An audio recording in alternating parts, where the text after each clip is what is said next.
She said, "When he calls me wifey, it's just an inside joke."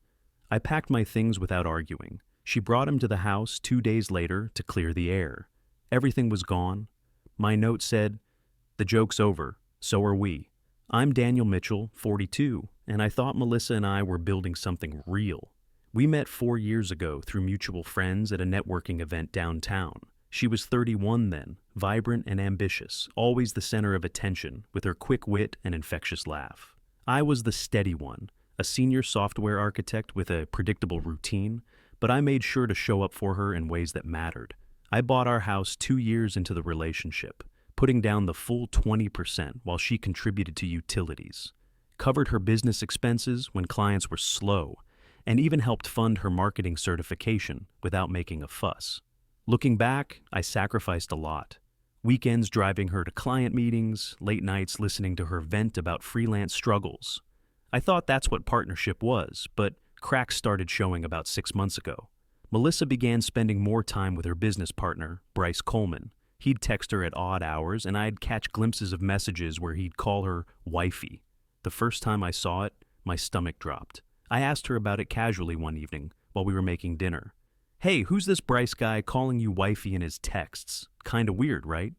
She rolled her eyes, not even looking up from chopping vegetables. "Oh, come on, Daniel. It's just an inside joke. We've been collaborating on this big client project, and he started calling me that because I organized everything like a boss wife would. You're being paranoid. Lighten up." I wanted to believe her. I mean, why rock the boat over something she dismissed so easily? But it kept happening. She'd laugh at his messages during our movie nights, typing back furiously while I sat there feeling like an afterthought. Then came the social media posts, subtle at first. A photo of them at a business conference. Caption, "Work wifey duties with my favorite collaborator. Inside jokes." Comments from her friends egging it on. "You two are power couple goals." She liked those, never correcting them. I felt like a backup plan, sidelined in my own relationship. Flashback to last year when she lost her biggest client unexpectedly, spiraling into anxiety about money. I was there every step, updating her portfolio, practicing pitches with her, even dipping into my savings to keep us afloat. "You're my rock, Daniel," she'd say, curling up against me during those tough nights. Now she compared me to Bryce constantly in little digs that stung. Bryce is so innovative. He landed 3 new clients this month with his creative approach. We could use more of that energy. Or, why can't you be more entrepreneurial like him? All you do is code and collect a paycheck. It built up this emotional abandonment. I'd come home to an empty house more often, her out networking with him. One evening, I found a receipt for a $200 dinner at the upscale steakhouse downtown, somewhere we'd never been because we were saving for an engagement ring. When I asked about it, she shrugged. "Client dinner. Bryce knows how to close deals." But the lies piled up. Neighbors mentioned seeing them looking cozy at the wine bar down the street. Mrs. Henderson from next door made a comment about that handsome man with the BMW visiting frequently when I was at work. I was loyal to a fault, committed despite the red flags, but the disrespect gnawed at me. I deserved better than being her safety net while she chased excitement elsewhere. The professional networking events became more frequent. Melissa would spend hours getting ready for these business mixers that somehow always included Bryce. She'd come home energized in a way I hadn't seen in months, talking about new opportunities and connections. But when I suggested joining her at these events, she'd deflect. "It's mostly boring marketing stuff, Daniel. You'd hate it." I started noticing the pattern. Tuesday evening strategy sessions that ran until 10 p.m. Weekend client presentations that required extensive preparation at coffee shops across town. Her laptop history showed searches for restaurants I'd never heard of, articles about work-life balance, and career development blogs that emphasized finding your passion. The emotional distance grew wider. Melissa became increasingly critical of our routine. Sunday mornings that used to be lazy coffee and newspaper reading became opportunities for her to voice frustration about our predictable lifestyle. She'd scroll through Instagram, showing me photos of other couples at wine country trips or surprise getaways. "When's the last time we did something spontaneous, Daniel?" I tried to adapt. Planned a surprise weekend in Napa, booked the restaurant she'd been mentioning, but she couldn't go, last-minute client emergency. the same client she'd been strategizing with every Tuesday. I went alone, walking through vineyards thinking about how we'd gotten to this point. The turning point came when I overheard her on the phone with her sister Amanda. I wasn't trying to eavesdrop, just walking past the bedroom to grab my phone charger. Her voice carried through the partially open door. "Daniel is great, but Bryce just gets me, you know? He sees my potential, not just the girlfriend version. He challenges my thinking, pushes me to be better professionally. Calling me wifey started as a joke, but now it feels right. It's our thing. It's harmless fun. Harmless. It felt like a punchline I wasn't in on. I stood there frozen, processing what I'd heard. The casual way she dismissed our relationship reduced me to great but status. I sat with that confusion for days, questioning if I was overreacting. The unfairness hit hard. Why was I pouring everything into us while she treated me like an option? At 42, I'd learned to recognize patterns. I'd seen friends go through similar situations, watched them fight for relationships where they weren't valued. My buddy Mark had spent 2 years trying to win back a wife who'd already emotionally checked out. Another colleague, Steve, had ignored obvious signs until he found himself served with divorce papers. I wasn't going to be that guy. The realization settled in, slowly, like cold water filling a bathtub. This wasn't about the texts or the dinners, or even Bryce specifically. This was about respect, about being valued as a partner instead of taken for granted as a provider. It all came to a head one Friday evening. I'd just gotten home from a long day reviewing code architecture for a major client project, looking forward to our usual takeout and Netflix routine. Melissa was already there, pacing the living room with her phone in hand. She looked up when I walked in, her expression a mix of defiance and smugness, like she'd rehearsed this conversation. "We need to talk, Daniel," she said, crossing her arms. I set down my laptop bag, sensing the shift in energy. The house felt different, charged with the kind of tension that precedes life-altering conversations. "Okay, what's up?" She sighed dramatically, as if I was the one burdening her with this moment. "Look, I've been thinking a lot. It's not working for me anymore. You're stable, sure, but I need more excitement, more growth. Bryce and we've gotten close, really close." My heart sank, but I kept my face neutral. Years of managing software teams had taught me to process bad news without immediate reaction. "Close how?" "Don't play dumb, Daniel. You saw the texts, the wifey thing.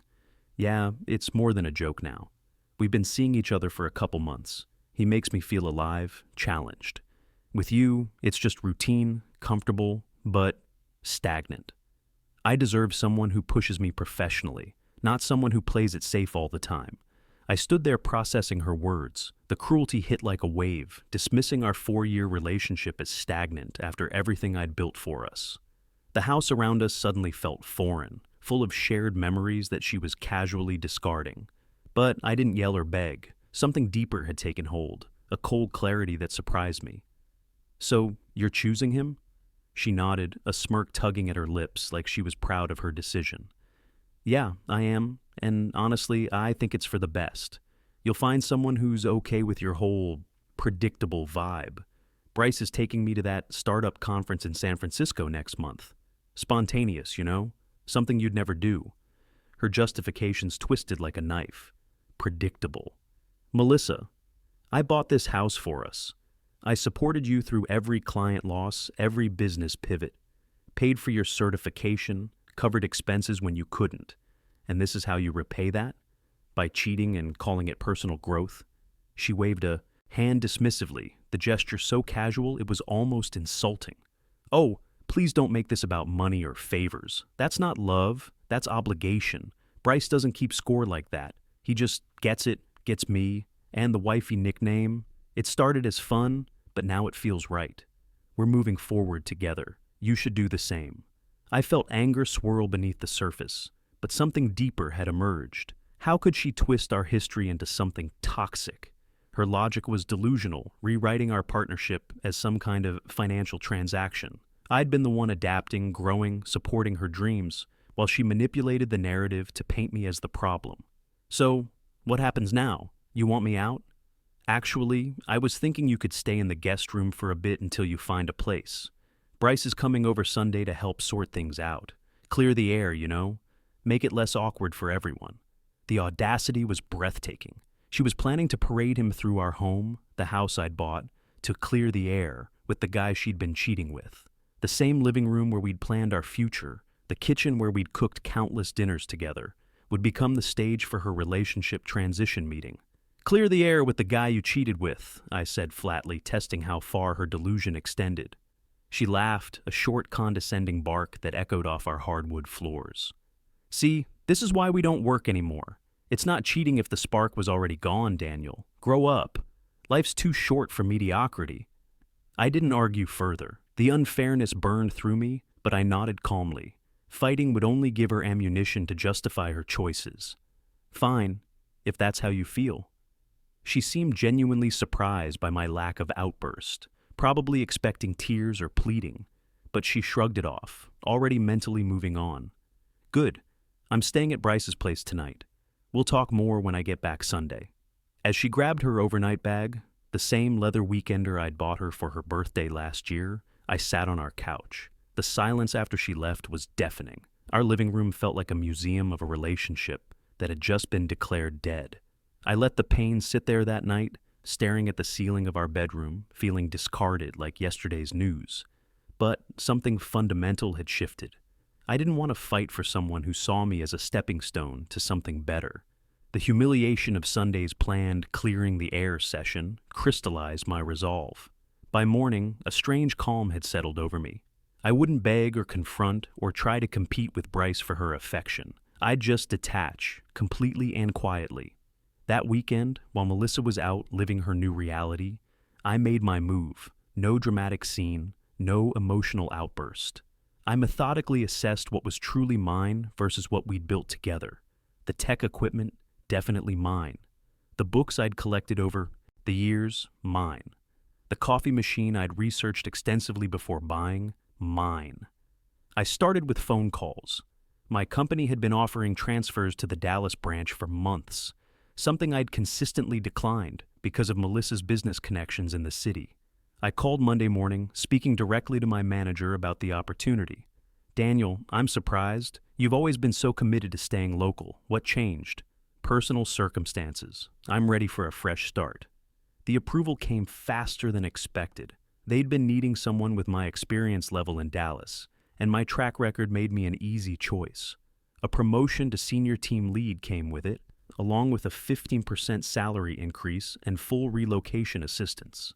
I spent Saturday afternoon arranging professional movers for the following week. Everything I'd brought into the relationship, everything I'd purchased independently, would come with me. The house itself posed a bigger question. My name was on the deed, my credit had secured the mortgage, but fighting over it would mean prolonged contact with Melissa. Sunday morning, I made the decision that would define my response to this entire situation. I called my attorney and had the house deed transferred entirely to her name, along with the responsibility for the remaining mortgage payments. She could keep the life we'd built together. I'd build something new. By Sunday afternoon, everything I owned was either packed or in storage. The house looked barren, stripped of the masculine touches I'd brought to our shared space. Empty closets where my clothes had hung. Missing electronics from the entertainment center. Gone were the framed photos I'd printed and hung. The books that had filled half our shelves. Even the kitchen appliances I'd researched and purchased. The professional movers had been efficient and discreet. I'd scheduled them for Saturday while Melissa was still at Bryce's, giving myself a full day to methodically remove my life from our shared space. It felt surgical, precise, like debugging problematic code. Each item had a clear ownership history, and I took only what was unquestionably mine. I walked through each room one final time, checking for anything I might have missed.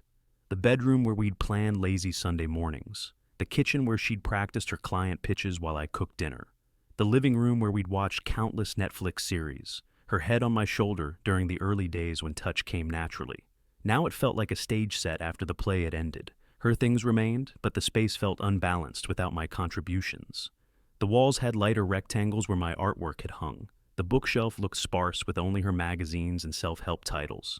Even the couch seemed too large for one person. I left a simple note on the kitchen counter where she'd be sure to see it. "The joke's over, so are we."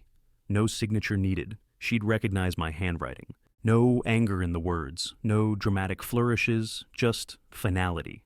After 4 years together, our entire relationship reduced to 2 sentences. The drive to the hotel felt surreal. I'd booked a suite near the airport for the week, somewhere neutral while I finalized the Dallas transition. The silence in my rental car was profound after the emotional intensity of the past few days. No music, no podcasts, just the sound of traffic and my own thoughts. That first night in the hotel, I felt the weight of what I'd done. The action was irreversible now. There would be no returning to our routine, no pretending the conversation hadn't happened. I'd chosen complete detachment over fighting for someone who'd already chosen someone else. My phone stayed silent. Part of me expected angry calls, desperate texts, something. But Melissa was probably enjoying her weekend with Bryce, maybe already planning how to redecorate the house without my influence. The thought stung less than I'd expected. Monday morning brought a flurry of logistics. HR at my company expedited the transfer paperwork, clearly motivated to fill the Dallas position quickly. My manager seemed genuinely surprised by the speed of my decision, but didn't press for details. In the software world, people relocated for opportunities all the time. "We'll miss your steady leadership here, Daniel. Dallas is lucky to get you." The apartment hunting happened virtually. I video toured several places in Dallas, settling on a modern one-bedroom near the tech corridor. Clean lines, floor-to-ceiling windows, amenities I'd never had access to in our suburban house.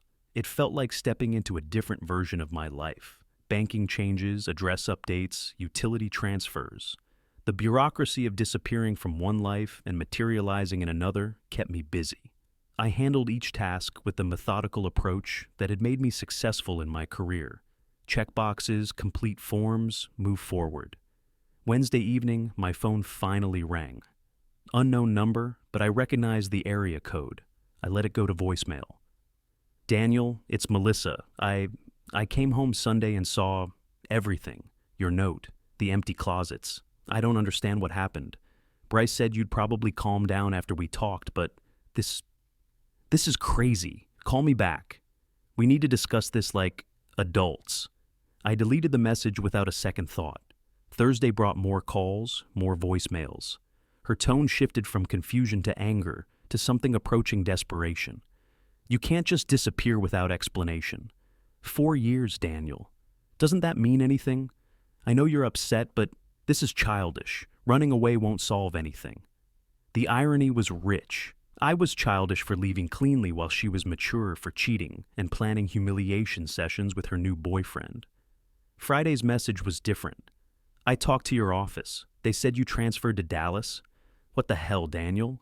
You can't just uproot your entire life because of one conversation. Come back so we can work this out properly."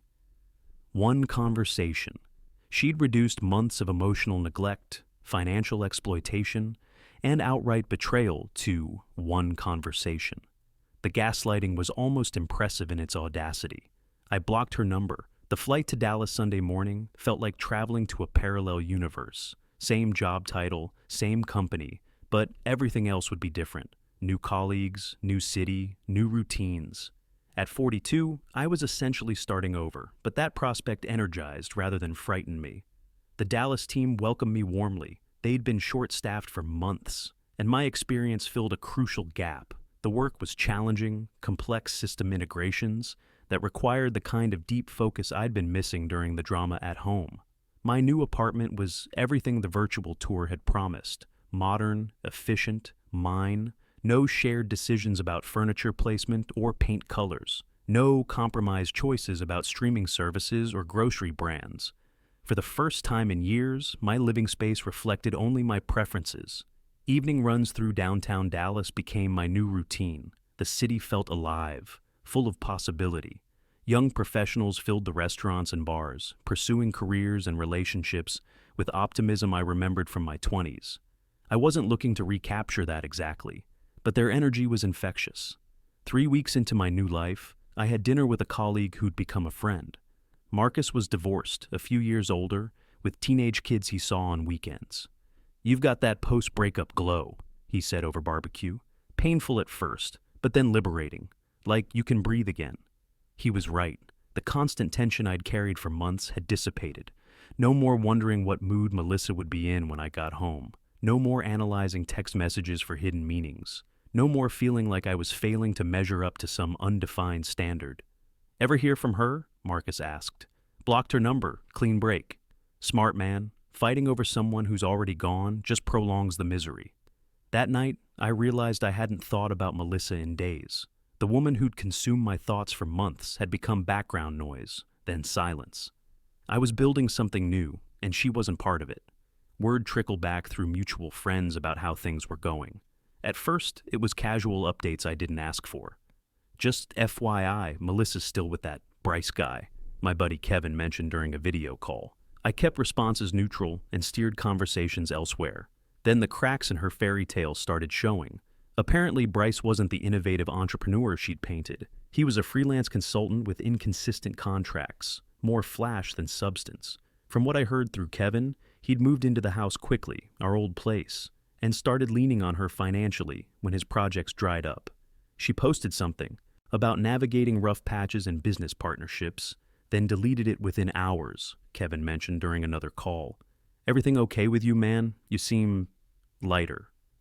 I was lighter. The promotion had led to heading up a major client integration, the kind of high-visibility project that could define a career trajectory. My team respected my steady leadership style, something I'd never doubted, but Melissa had consistently undermined. Work became energizing again instead of an escape. I'd also started seeing someone. Natalie was a 38-year-old architect I'd met through the cycling group I'd joined. She was recently divorced herself, with a practical approach to relationships that refreshed me. No games, no inside jokes at my expense, just genuine connection between adults who knew what they wanted.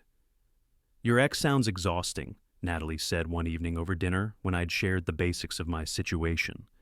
All that drama and manipulation, you dodged a bullet. She was right, though I hadn't seen it that clearly while living through it. Distance provided perspective that proximity had obscured. Karma accelerated around the 4-month mark. Kevin filled me in on Bryce's spectacular implosion. Turns out he'd been overselling his capabilities to clients, delivering subpar work that damaged Melissa's reputation by association. The startup conference he'd promised to take her to, canceled when he couldn't afford the registration fees he'd committed to covering. But here's the kicker, Kevin continued. Remember that work wife nickname? He was calling another woman the same thing, some marketing coordinator from his previous gig. Melissa found the texts. The irony was perfect. The same behavior that had destroyed my relationship was now destroying hers. The casual betrayal, the inside jokes, the professional networking that crossed personal boundaries. She was experiencing firsthand what she'd put me through. When she confronted Bryce about the other woman, he turned it around on her, claiming she was too possessive and demanding. The verbal arguments escalated, neighbors complaining about shouting matches that echoed through the thin walls of our former home. He drained what savings she had on, failed business ventures, and then vanished when she needed him most. I felt no satisfaction in her pain, just a kind of cosmic justice playing out. She'd chosen excitement over stability, passion over partnership. Now she was learning the difference between sustainable love and temporary infatuation. Her professional life unraveled alongside the personal drama. Clients she'd worked with through Bryce distanced themselves when his projects failed spectacularly. Her reputation in the local marketing community took a hit, guilt by association with his incompetence. Without the steady financial foundation I'd provided, she struggled to maintain the house payments. Had to sell at a loss, Kevin reported during one of our calls. Moving back with her, parents temporarily. It's pretty rough. 6 months into my Dallas life, my phone buzzed with a text from an unknown number, local area code, so probably Melissa with a new number, since I'd blocked her original. Daniel, it's Melissa. Can we talk? I miss you. I stared at the message, feeling nothing but mild irritation. I didn't respond. The messages escalated over the following weeks, each more desperate than the last.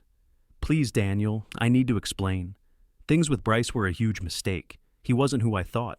You're the stable one, the real deal. I see that now.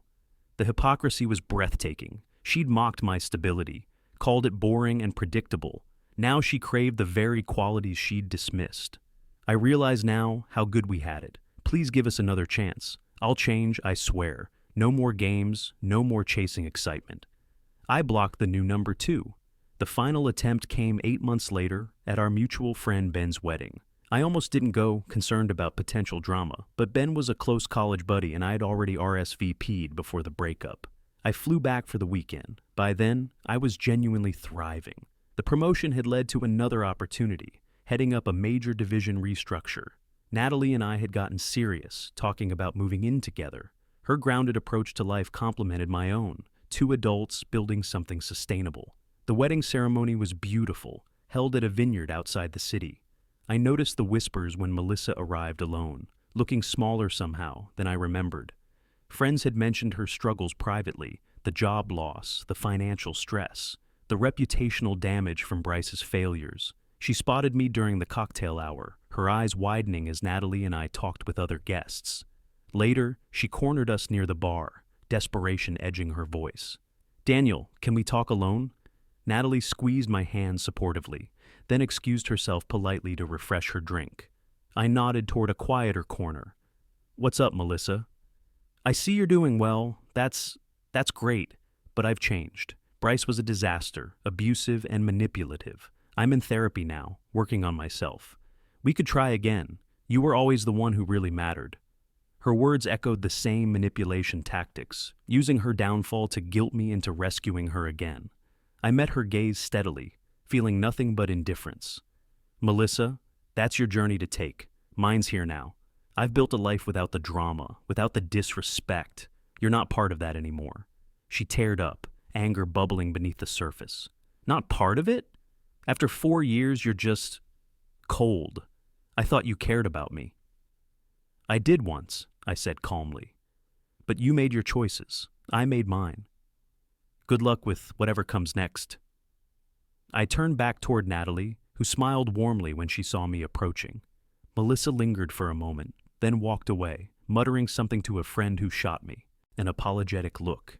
As Natalie and I left the reception early, I felt complete closure. The contrast was stark. Melissa desperate and isolated, me evolved and at peace. She'd called our relationship stagnant, but she was the one stuck, cycling through the same destructive patterns that had cost her everything stable in her life. The joke was over, and I'd never been more grateful for the punchline. At 43, I'd learned that quiet dignity beats dramatic confrontation every time. I'd found someone who valued stability instead of mocking it, who saw partnership as building together rather than keeping score. Melissa could keep chasing excitement. I'd found something better. Genuine contentment built on mutual respect. That was a foundation that would last.